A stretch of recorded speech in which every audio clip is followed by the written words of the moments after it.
Good evening! Hi, I'm Verna. And I'm Tracy. And welcome to Bonfire Night! So muli, wini-welcome po namin lahat ng mga pastor, mga primary leaders, mga disciples, mga magulang, and kung first time ka dito, welcome sa Bonfire Night. Wini-welcome din po namin ang aming mga ka-Bonfire Night na nanonood sa iba't ibang bansa. So bago tayo magsimula, panoorin muna natin ang Bonfire Things to Remember.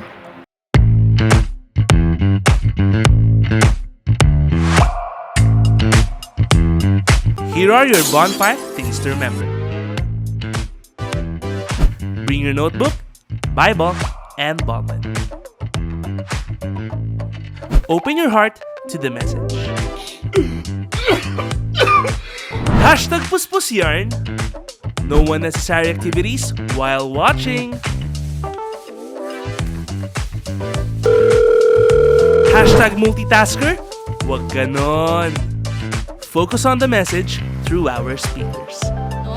Kasi kung makikita natin, ang gaganda ng promise. Ang gaganda ng Hashtag promise. focus ka lang.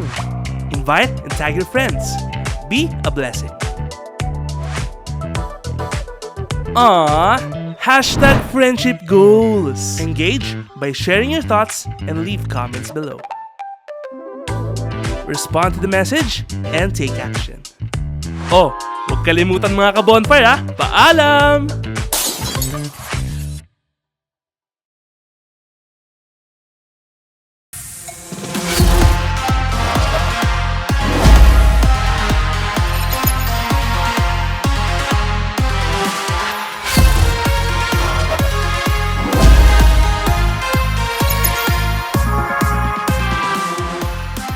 So, praise God sa ating bonfire things to remember. So, tayo mga ka-bonfire, maging mindful po tayo habang ongoing yung ating gawain. Make sure natin na na-share na natin yung ating live sa ating mga timelines. And syempre, na-mention na natin yung ating mga disciples and especially yung ating mga invites. Amen to that as well. Let us all be excited. Kaya na-encourage ko ang bawat isa na tayo ay sama-samang tumayo at papurihan natin ang ating Panginoon together with our worship team sa pamamagitan ng isang awitin.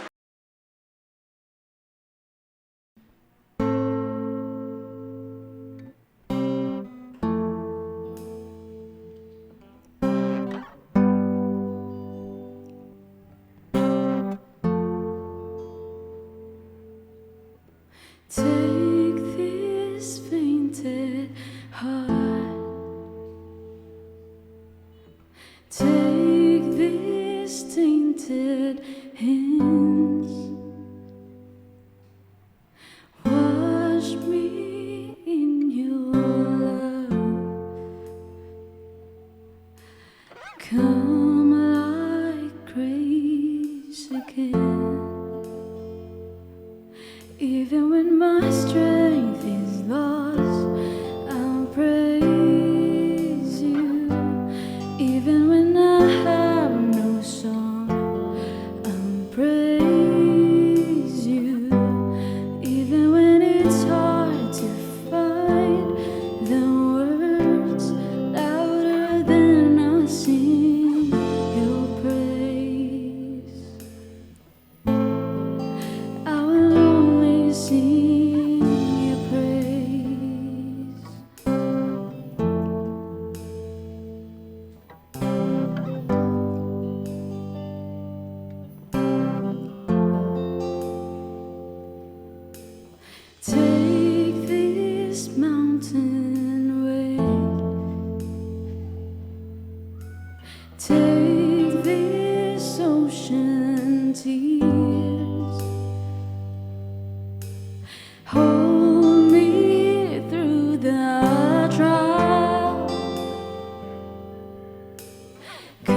sing your praise.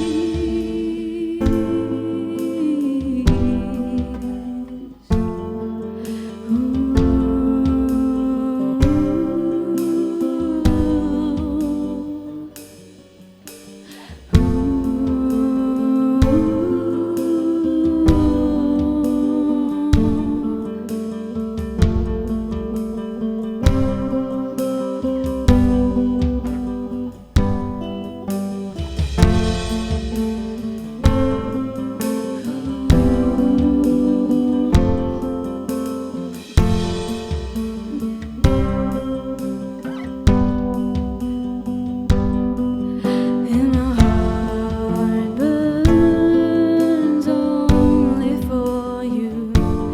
You were all I want. And my song waits only for you. And I will sing till the morning has come. Now my heart burns only for you. You were all I want. And my soul waits only for you. And I will sing till the miracle comes.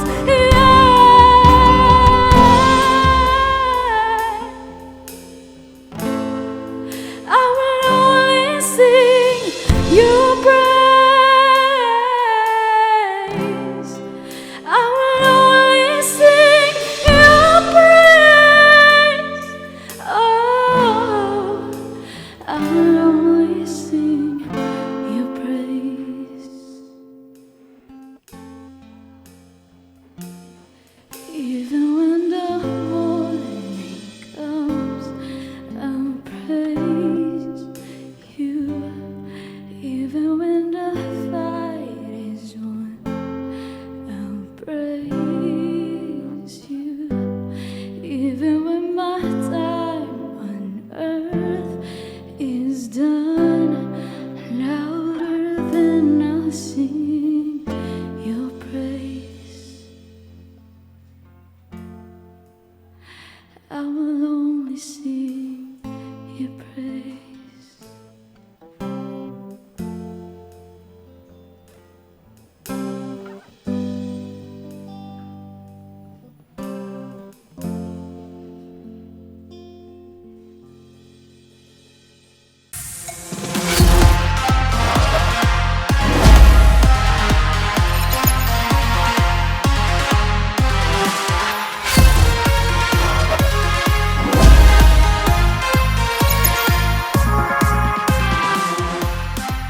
So praise God, and tonight let us all be excited dahil muli makarinig tayo ng salita ng ating Panginoon through our speaker. So we are reminding every disciples and leaders, diba yung ating mga cell members, na tayo ay actively mag-engage sa ating comment section. Huwag natin hayaan na tayo ay watching lang, but tayo ay active na nag-engage sa ating comment section. Amen to that. That's why let us ready our hearts and our minds sa message na mapapakinggan natin tonight. So for our speaker, he is one of the primary 12 of CGS Las Piñas, a leader of leaders, part of multimedia and worship team, and also a life class teacher. Let's welcome Ronjan Daniel Lopez.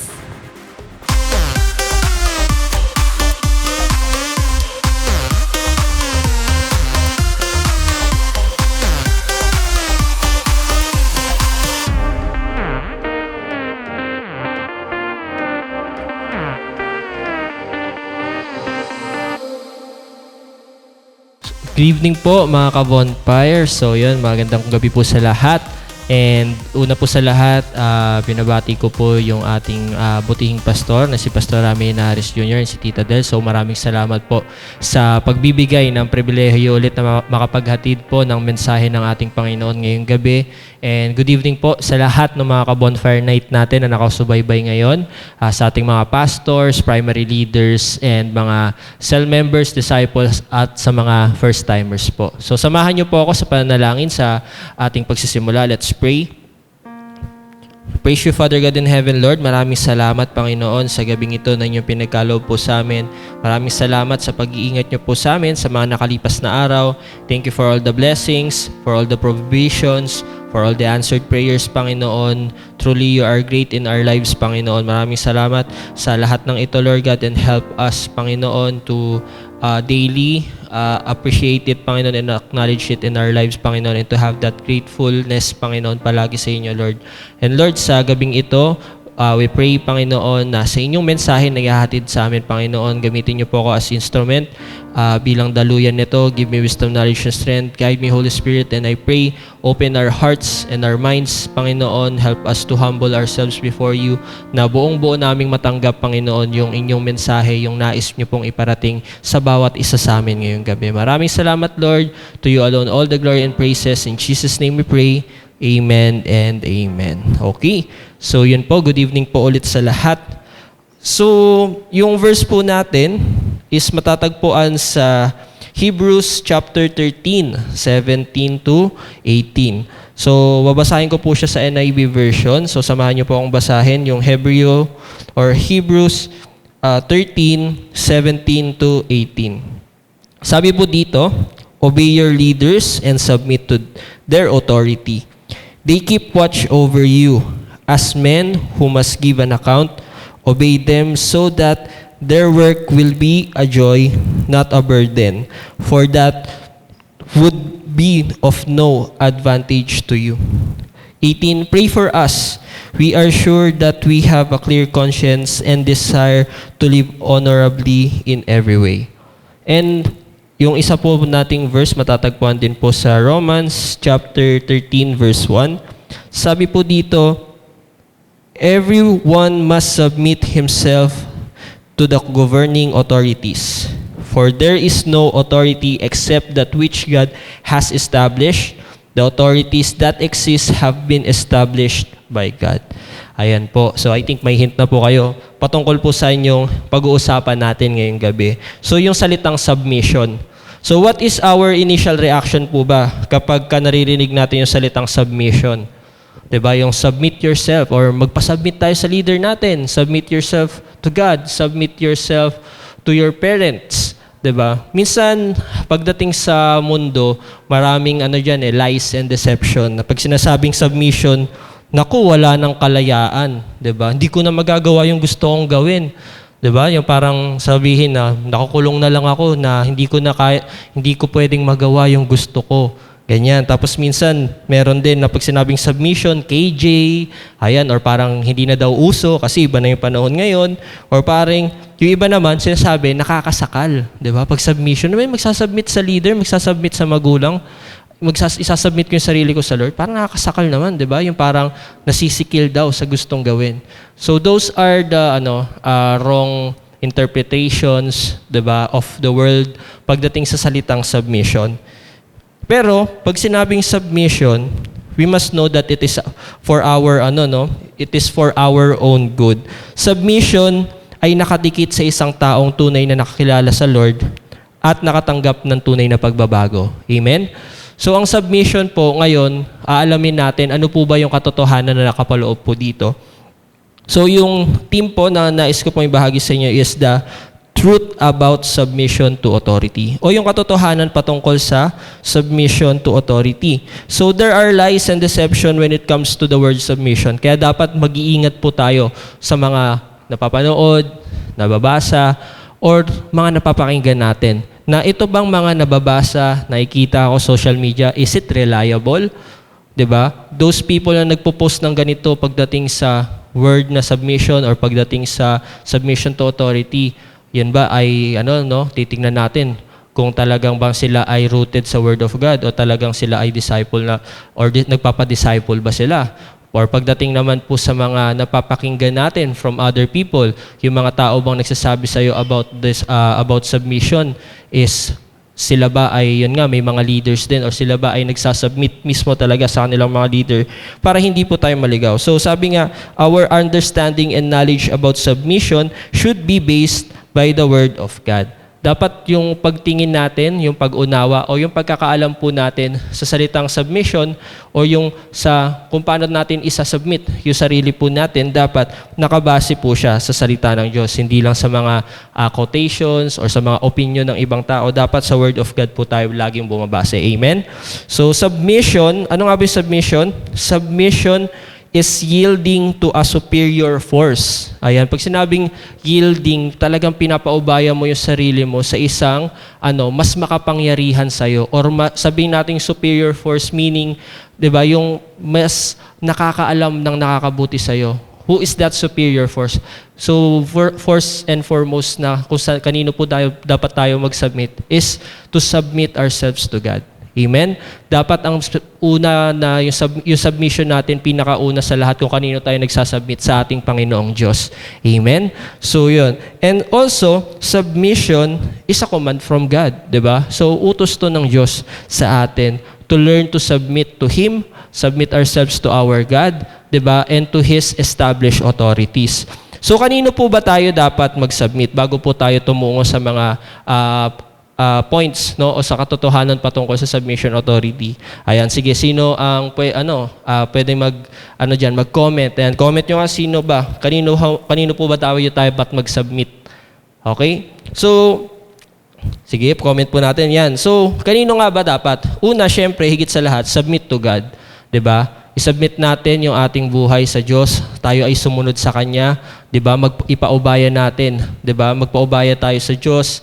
'Di ba? Nung talagang ating mga sarili, submit ourselves to God. Also, tinuturo rin po sa salita ng Diyos, submit ourselves to our parents, 'di ba? Or sa ating mga magulang. Amen?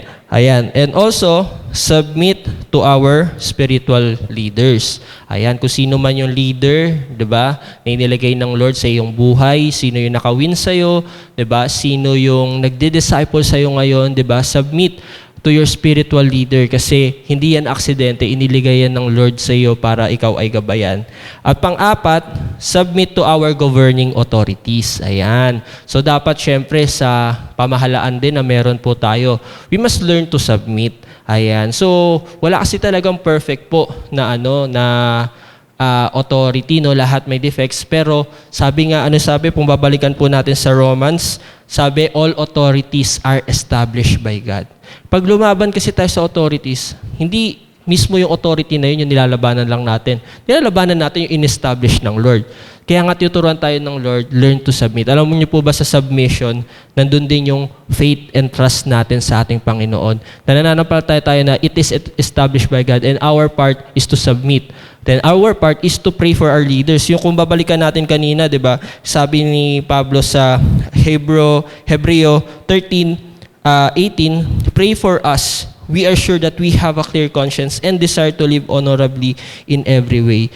Na ang bawat mga nasa authority, bawat mga leaders na inilagay ng Lord sa ating buhay, nandun po yung desire ng bawat isa. At even us, di ba, ng mga leaders, nandun yung desire natin na gusto natin makapamuhay honorably, all for God's glory and for the people na ipinagkatiwala niya sa atin.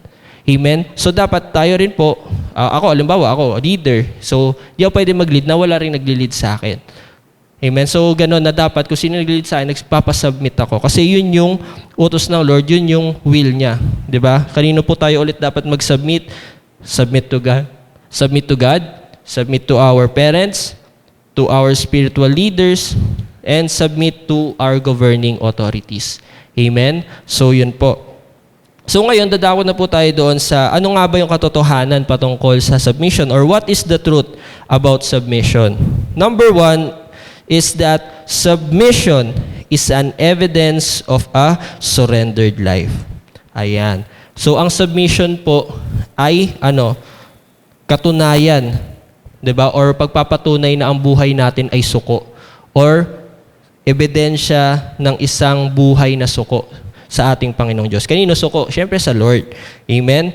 So ang submission pala, outcome yan, evidence yan, na totoong sinurrender natin yung buhay natin sa Lord. Amen? Kasi mahirap sabihin na sinuko na natin yung buhay natin sa Lord, pero hindi natin sinasubmit yung sarili natin sa Kanya. 'Di ba? Kanino ba tayo dapat una mag-submit? Yung kanina sa introduction po natin, syempre kay Lord una.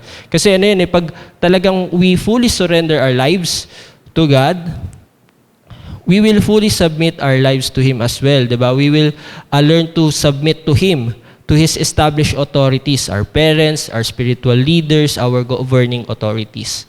Mahirap kasi sabihin na sinuko natin yung buhay natin sa Lord, pero hindi tayo nagpapasubmit sa Kanya na, Lord, 'di ba, sinusuko ko yung buhay ko sa iyo, pero 50% lang. 'Di ba? So wala pong submission na 50%, wala pong submission na 30% or 99%. Ang submission po is 100% submission. Amen? So willing po ba kayo ibigay yung 100% submission natin sa ating Panginoon? Amen? So, kasi ayun ang pagpapakita na tunay po na suko yung ating buhay. So, isa po sa mga isa sa mga Bible characters na talagang makikita natin na sinuko niya yung kanyang buhay at nandun yung pagsubmit niya sa Lord at sa governing authorities is si Paul. So basahin po natin yung Galatians chapter 2, 'di ba? Verses 20.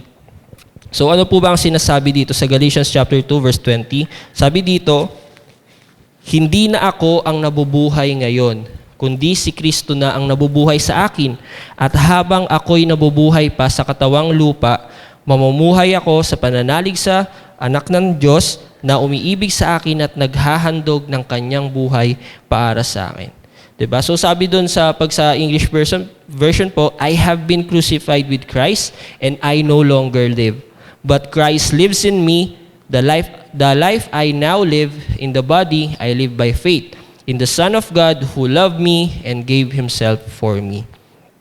So yun po, makikita po natin dito, grabe yung yung statement dito ni Paul, I have been crucified with Christ. Crucified with Christ means a surrendered life. And a surrendered life, grabe yung pag-submit niya kay Lord. Na mamumuhay siya, 'di ba? Sabi niya nga, I live by faith in the Son of God who loved me and gave Himself for me. Nandun yung pag-acknowledge niya na ibinigay ng Panginoong Jesus yung kanyang buhay para sa akin. So I will live for Him. I will submit my life for Him. I will submit to Him, to His will. Amen. Alam naman po natin yung naging buhay ni Pablo, 'di ba? Simula nung nagkaroon siya na encounter sa ating Panginoon, 'di ba? Yung yung naging outcome noon, yung nadulot nun sa kanya nung sinuko niya yung buhay niya sa Lord. Fully sinubmit niya yung kanyang buhay. Fully nag-submit siya sa will ng Lord. Hindi na yung nais niya yung natupad. Kasi yung gusto talaga dati ni Paul, mang-usig ng mga ng mga nagpapahayag ng salita ng Diyos. Siya yung taga-usig, di nga lang nag-uusig minsan. Dumarating pa sa sukdulan na napapatay yung mga nag-spread ng word of God. Pero nung tunay niyang sinuko yung kanyang buhay, he learned to submit to God. Amen. At later on, kung babasahin natin yung mga books na kanyang sinulat, nagtuturo din ng submission to authority. Itong 'di ba, yung mga sulat niya dito sa Bible, nagtuturo ng pag-submit sa governing authorities, sa spiritual leaders, at sa parents natin. Amen? So yun, submission, sabi nga, it is the freedom that comes from surrender. Yung iba kasi, kala nila yung submission, is by force. Ang totoong submission po, it is not by force. Sabi nga, it is also it is the freedom that comes out from surrender. Kasi kung totoo kang may nasuko yung iyong buhay, yung submission kusa mo siyang gagawin. Amen? 'Di ba? Picture out po natin, halimbawa yung isang isang nagkasala, nahuli ng otoridad. Sumuko siya. Pag tunay siyang sumuko, anong gagawin niya? Susunod siya sa pulis, 'di ba? 'di ba? Taas mo kamay mo, sumuko ka na. 'Di ba? Suko na po ako. Sige, luluhod. Nandun yung pag-submit niya kasi sumuko na siya doon sa authority, 'di ba? So yun lang po yung illustration natin. Pero pag hindi siya sumuko, tumakbo, ayun, yari, 'di ba? No, talagang mapapahamak, 'di ba? Or hindi totoong sumuko siya kung sinabi niya, suko na po ako, tapos tumakbo. 'Di ba? Ang totoong pagsuko, is nung tinaas niya ang kanyang mga kamay, kung ano yung pinagawa sa kanya para talagang maidala siya sa sa kinaukulan, is sinusunod niya yung ginawa kung kanino siya sumuko. So sa ating buhay din po, kung tunay tayong sumuko sa Lord, kung ano yung sabihin sa atin ng Lord, ano yung will niya para sa atin, madali lang po natin gawin. Amen? So baka kasi kala natin suko na tayo, pero yung suko natin, nakataas yung kamay natin, tas yung lakad pala natin sa Lord, paatras, palayo pala sa Lord, di pala natin talaga sinusunod ang gusto ng Lord. Sinasabi lang natin na surrendered yung life natin, pero walang submission. Mahirap, hindi totoo yung surrendered life kung walang submission to God. Submission to His given authorities, our parents, our spiritual leaders, and to the governing authorities. Ang submission po, sabi nga, it is not by force, it is essential. Diba? Essential siya sa isang disciple ng Lord. Essential siya saan? Sa buhay ng isang tunay na binago ng ating Panginoon. Amen? Kasi ano ba yung attitude ng isang hindi pa suko ang buhay? Diba? Out of control. Diba? So, saka yung iba po, yun nga, diba, nung sinabi natin yung mga wrong perception about submission to authority, ang akala ng iba, naku, ano ka dyan, di ka magiging malaya. Diba? Kung ano yung gusto nila, ayun yung gagawin mo. Doon po sila mali. Akala nung iba na hindi nagsasubmit kay Lord at hindi nagsasubmit sa mga leaders na inilagay ng Lord sa kanilang buhay, kala nila malaya sila. Pero ang totoo, alipin sila ng kanilang sarili. Alipin sila ng kanilang laman. Maaring alipin sila ng mundo. Kasi yung worldly standard yung sinusunod nila eh. Diba? Kasi kung hindi po tayo magsasubmit kay Lord, sa iba tayo magsasubmit. Yun lang po, yun yung submission, nasa pa rin eh. Positive or negative submission lang yan. So, saan ka pipili? Siyempre, piliin na natin sa tama, di ba? Which is ang ating Panginoon. So, learn to submit to God and to His established authorities because it is an evidence of a surrendered life. Sabi nga, pag hindi tayo nagsasubmit, yun nga, kala natin malaya tayo, talagang tayo ay alipin lamang nung sarili nating kagustuhan, nung ibang tao, di ba, na, uy, ano dyan, huwag ka nang mag-discipleship, corny naman yan.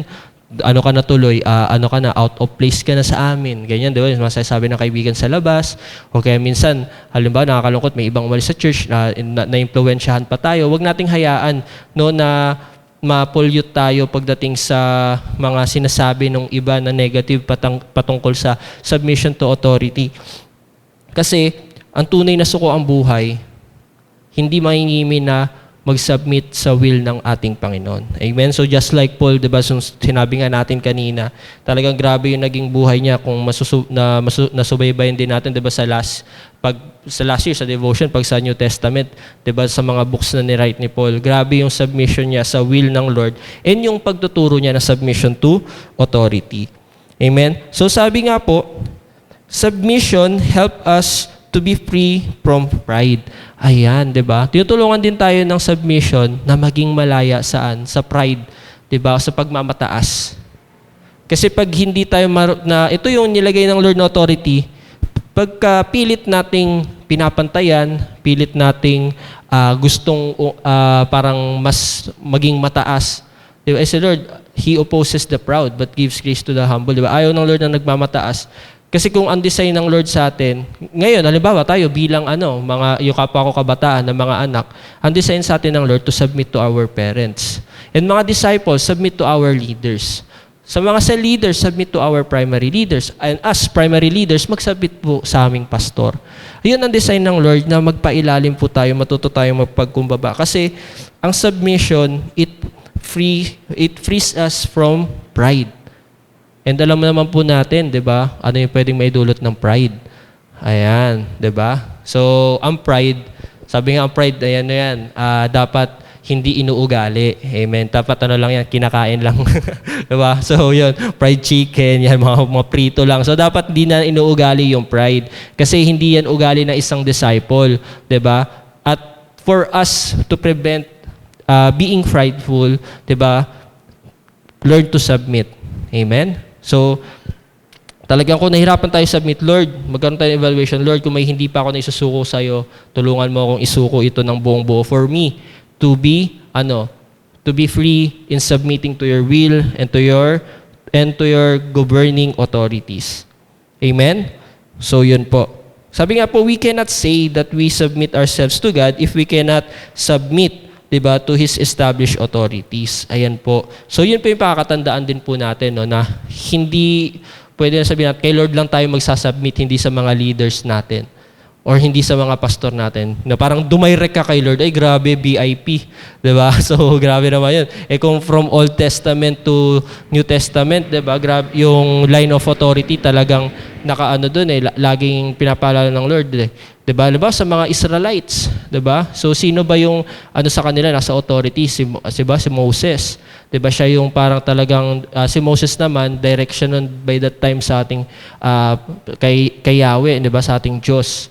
Diba? Yung mga iba na mga nag-oppose kay Moses, diba? So, ano nangyari? Napahamak. Yung iba, kinain ng lupa. Yung iba, namatay sa tuklaw ng ano. So, grabe talaga pagka, diba? Pag nagre-rebelde, ang rebelde po talaga, or hindi sumusuko sa Lord, diba? So, wala talagang mabuting kalalagyan. Amen? Kaya tayo dapat magpasubmit na tayo sa ating Panginoon and to His established authorities, for it is an evidence of a surrendered life. Amen? So, yun po. So next, submission brings protection.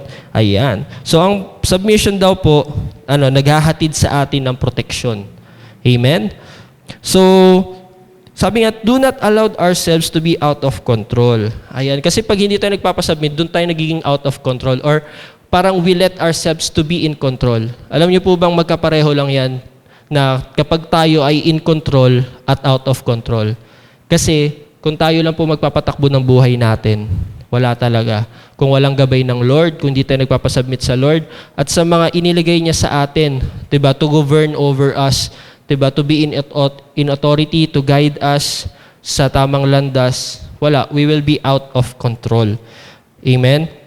So samahan niyo po akong basahin yung sinasabi sa Proverbs.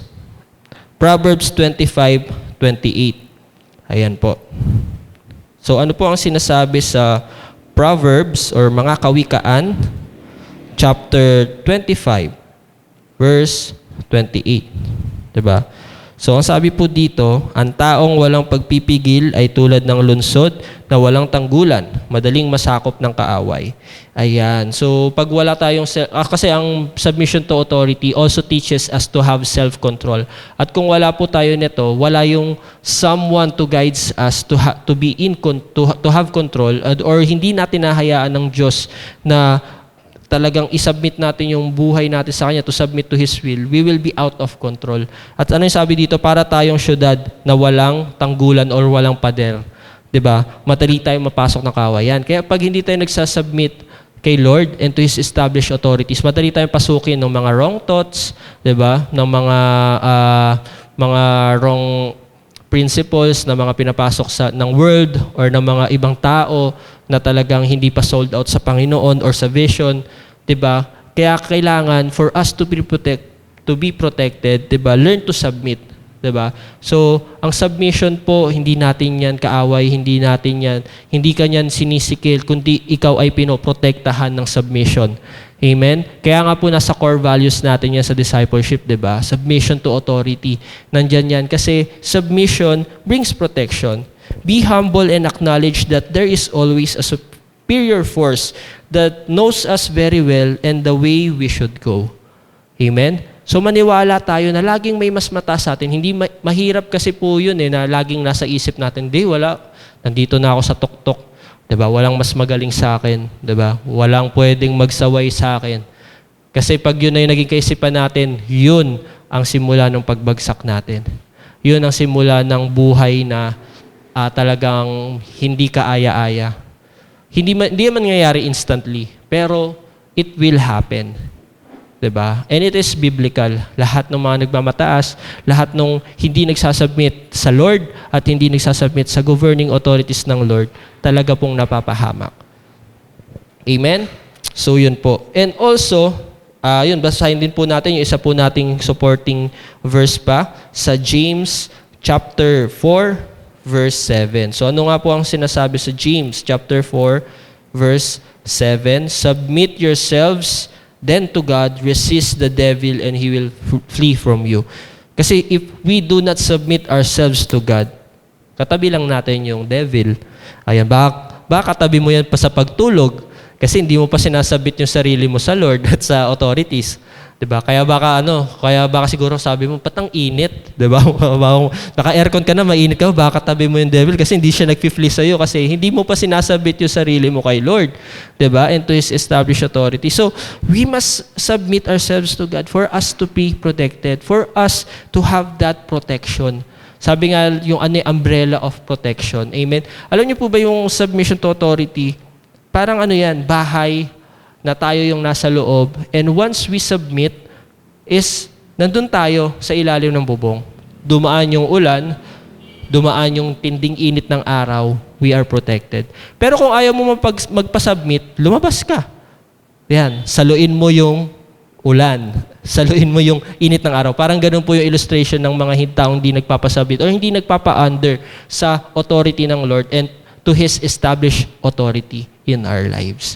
Talagang prone sa kapahamakan, sa talagang discomfort, no, ng buhay. So, if you want to be protected, learn to submit. Amen? So, yun po, no? At alam niyo po ba, kapag hindi po tayo nag-submit, so malapit talaga tayo sa kapahamakan.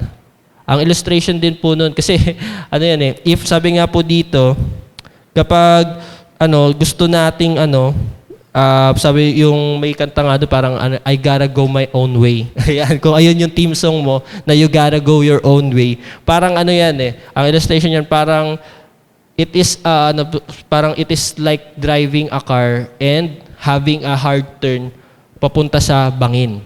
Diba? Alam niyo po, yun yung straight path, diba? Alam mo, yung mga paakyat ng Baguio, yan yung mga dadaanan mo yung ang dadaanan mo yung mga kalsadang matarik. Diba? Na dapat, kung ikaw ay nagsasubmit sa traffic rules, susod ka sa kalsada, diba? Ayunan mo lang yung daan. Pero pagka hindi ka nagpa-submit, pagka counter flow ka, diba? Salubungin ka ng malalaking truck pababa, or yung iba naman, hard turn papunta sa bangin, 'di ba? Alam na natin kasasadlakan nun, 'di ba? Pero pagka yung alam mo, you learn just to submit to God's will, talaga sunod ka lang sa Lord, sunod ka lang sa mga inilagay niya sa yung leaders, sunod ka lang sa parents na talagang inilagay ka ng Lord, sa pamilya ka nilagay ng Lord. Ayan, tapos kung halimbawa nasa work ka ngayon, 'di ba? So smooth lang, 'di ba? And talagang mapupunta tayo doon sa plano ng Diyos sa atin, sa purpose niya for us. Amen? So, keep in mind that submission brings protection. Saka isa pa pong halimbawa, bago po tayo tumako sa third point, ang nga rin po dyan, yung submission to authority is sabi nga yung word na submission, ginagamit din niya sa martial arts pala. Pag yung mga sumusuko na, tawag doon submission for them to prevent further pain or injury. Diba yung mga nagtatap, diba minsan sa mga mixed martial arts, di ako pala nood, pero minsan napapanood na, dumadaan sa feed, yung mga nagtatap na sila, diba minsan sa wrestling, gano'n, nagtatap, nagsasubmit na sila for them to prevent further damage. In our spiritual life, if we will not submit ourselves to God and to the authority He established, talagang there is further pain, further injury na mangyayari sa buhay natin. Pero Lord, so di ko na kaya. I submit to you, I surrender to you, I submit to you my life, diba? And I will submit to your established authorities. We will prevent further damage and we will be protected. Amen? So that is the truth about submission. So submission brings protection. And lastly, submission is the key to blessings and promotion. Amen? So ang submission po natin sa ating Panginoon and to His established authorities is the key to blessing and promotion. So nandiyan po yan. So di natin basahin lahat, no? So sa Genesis chapter 12 verse 1 to 3, 'di ba? Yung pagkatawag ng Panginoon kay Abraham, he submit himself to the will of God. Kasi comfort zone niya 'yun 'Di ba? Tapos si Lord tinawag siya na talagang nasundan niya ang Lord, 'di ba? Talagang I will make you to a great nation, 'di ba? Yung sinabi ng Lord. Si Abraham right away, 'di ba? He surrendered himself, yung comfort niya, sumunod siya sa Diyos. He submit himself to the will of God, to the plan of God for his life. naging susi yun for him to be the father of the multitude. Yung blessings, di ba? Na hindi lang siya basta nakatamo ng blessing, he became blessing to others. Grabe. And syempre, nandun na yung promotion kasi dati na, siya lang mag-isa pero he became a father, 'di ba, of the multitudes. Grabe yung naging blessings and promotion na dumating sa kanyang buhay. 'Di ba? So also kay 'di ba, sa example din po natin. Lagi ko 'to yung example pagdating sa submission to authority. Si Haring David or before he became king, 'di ba, si David, 'di ba, from shepherd to king. 'Di ba? So basahin po natin itong yung sinasabi sa 1 Samuel 24:7-8. Ito yung yung parang naging encounter ni David kay Saul. Na si Saul, nandun siya sa kuweba, medyo naparami siguro yung kain, kailangan siya magbawas dun, pumunta siya sa kuweba, ayan.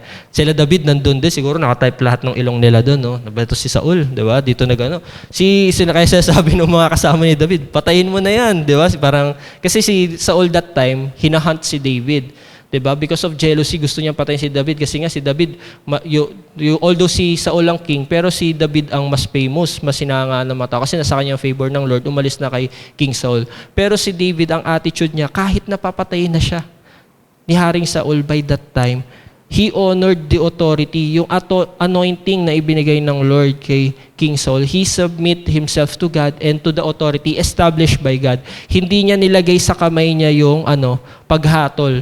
Diba? Talagang, kasi ito yung inanoint ng Lord, si King Saul, kahit ano pa yung makita ko dito, ito yung nilagay ng Lord. It is established by God. I will trust God because I submit myself first to God. Amen. If you submit yourself first to God, it is not hard for us to submit to His established authorities. Amen.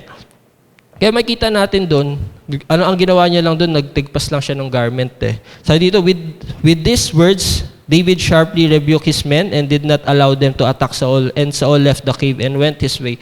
Then Saul went out on the cave and called out, Saul, my lord, the king. When Saul looked up behind him and bowed and prostrated himself with his face to the ground. Parang talagang nandun si David na parang, although nandun yung yung sinabi niya yung naging anguish niya kay Saul, bakit siya hinahunt, pero still, marami siyang pagkakataon na pwedeng tapusin na si Saul, pero hindi niya ginawa because he honored the anointing of God. Even nung namatay si Saul, may lumapit kay David, pinagmalaki na siya yung pumatay kay Saul. Anong ginawa ni David? Pinapatay niya yun yung nagyabang na yun daw yung pumatay kay Saul. Kasi in-honor niya pa rin yung authority established by God. Grabe po, no? Kung yun nga, pinaka-worst na yun na pwedeng maging attitude ng leader, di ba? Pero syempre sa panahon natin, wala namang ganon. Di ba? Na yung leader gustong mawala yung kanyang mga disciple. Parang dun, nais lang ipaita po sa atin dito that even David experienced the worst. He still chose to submit to God and to God's established authority. Ano nangyari? Na-promote siya from being a shepherd to king. Kaya naman po talagang submission is the key to blessings and promotion. Amen? Kaya sabihin mo nga sa katabi mo or sa iyong sarili, magpapasubmit na ako kay Lord. Amen? So kaya wag nating wag nating masayang pag pinapaalala sa atin yung submission to authority. Kasi the truth about submission, it is the evidence of a surrendered life. It protects us, 'di ba? Pinoprotektahan tayo nito and ito kasi yung susi sa blessing and promotion.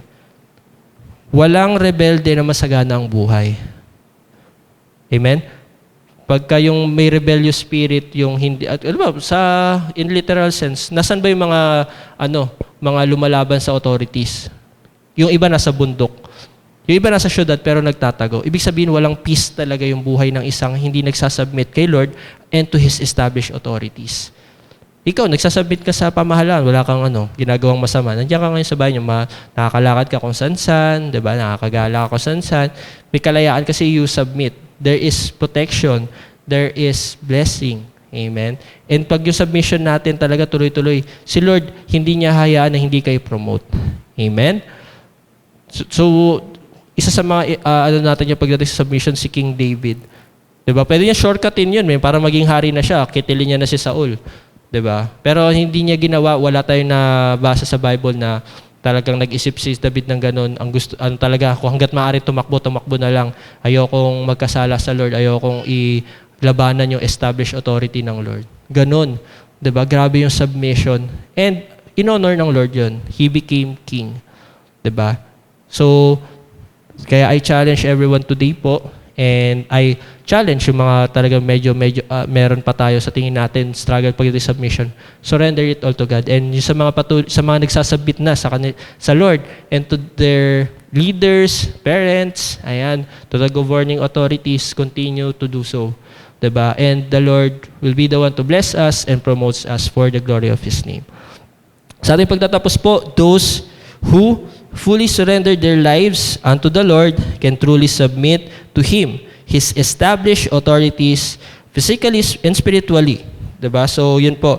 Kapag katunay na suko yung buhay natin, we can submit talagang physically man yan ng mga authorities or spiritually sa ating Panginoon. Submission is not a blind obedience, but rather the freedom to humbly yield ourselves to our God, who is the highest authority of all.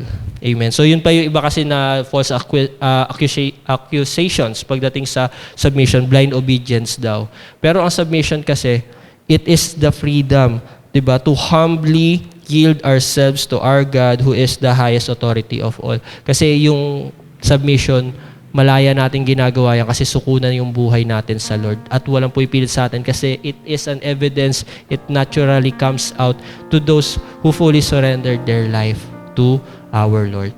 Samahan niyo po ako sa panalangin. Panginoon, maraming salamat sa mensahe niyo po na ipinahatid sa amin ngayong gabi. Help us learn Lord, to learn to submit, Panginoon, first and foremost to you alone, Lord God, to submit to your will, to your word, Panginoon, to submit to your will, to your word, Panginoon, at sa nais niyo po para sa amin po, to your purpose, to your vision, Panginoon, para sa amin, Lord God. And also, help us to submit din, Panginoon, to humbly submit din, Lord God, to your established authorities, to have faith, Lord God, that you make all things work together for our good, Lord God, and that it is for our good, Panginoon, para sa aming own benefit din po ito, for us to be protected and for us to be blessed and promoted, all for your glory and purpose. Maraming salamat, Panginoon.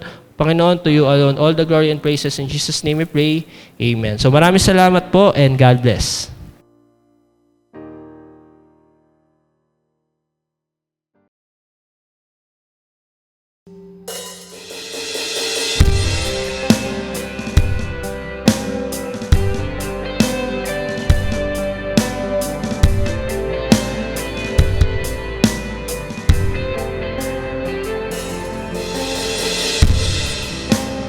I don't have to know you to know that you will go through hard times. It's just part of life. Don't let the moment blind you. Don't let it define you. Take heart. That's not who you are. Our God is able, more than capable, and to be faithful until the end, to finish what is started. No matter what is done, grace goes like the blood. There's hope to carry on, to finish what is started. No matter what you face, His mercy will not change. He's leading you all the way to finish what He started.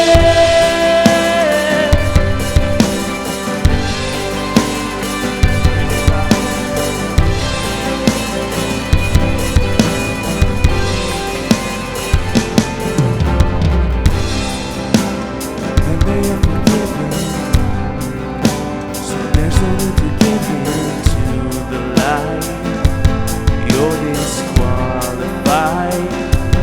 God is able, more than capable, and to be faithful until the end, to finish what He started. No matter what comes like a flood, there's hope to carry on. You'll finish what you started. No matter what you face, His mercy will not change. It's with you all the way. You'll finish what you started.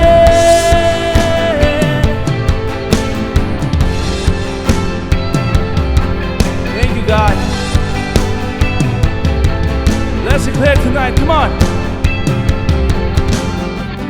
This work is started in you now. He is faithful to complete it. Promise was sealed when He cried out, it is finished.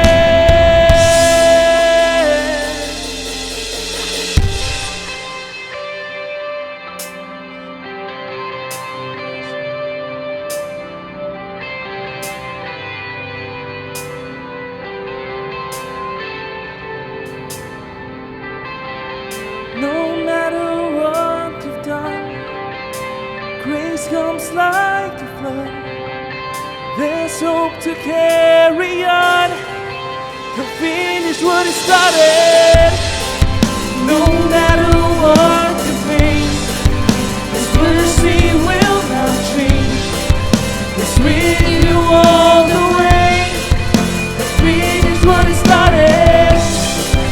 No matter what you've done, grace comes like a flood. There's hope to carry on.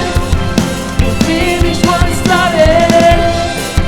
No matter what you face, His mercy will not change. It's with you all the way. You'll finish what He started.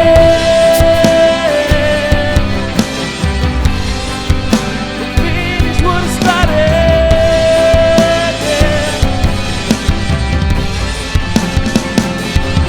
What He started. What He started. What He started. What He started. Finish what He started.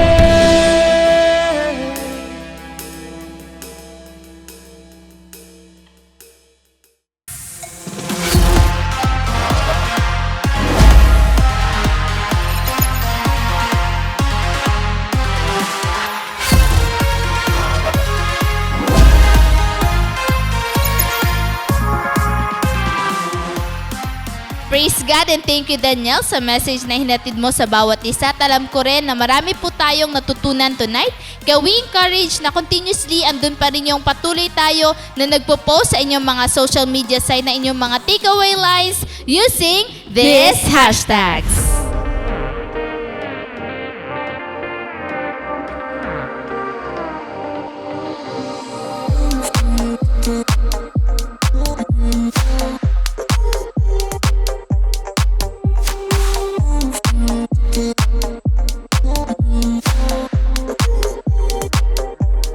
So praise God and salamat po sa lahat na nakasama namin dito sa ating bonfire night. Salamat po sa ating mga pastors, primary leaders na talaga nagmo-mobilize sa kanilang mga disciples before Friday, sa ating mga leaders and sa mga invite. So we pray na ma-involve kayo sa ating mga online cell groups. And continually, we ask everybody na patuloy nyo pong suportahan ng ating CJS Philippines Facebook page, ang ating CJS Philippines Bonfire Facebook page, yung ating YouTube channel, yung ating TikTok and Instagram. Itong mga social media accounts natin, let us make sure na ma-maximize natin to all for God's glory. Amen to that, and we also encourage everyone sa darating na Sunday online simbahay. So patuloy po tayong mag-rally ng ating invitations at i-invite ang ating mga friends, family, and colleagues sa Sunday para lalo tayong ma-bless din sa message na mapapakinggan natin through our pastor. So we encourage everyone na 6 a.m. live mismo nandun po tayo at hindi po tayo malilay sa ating worship service. So, thank you and God bless.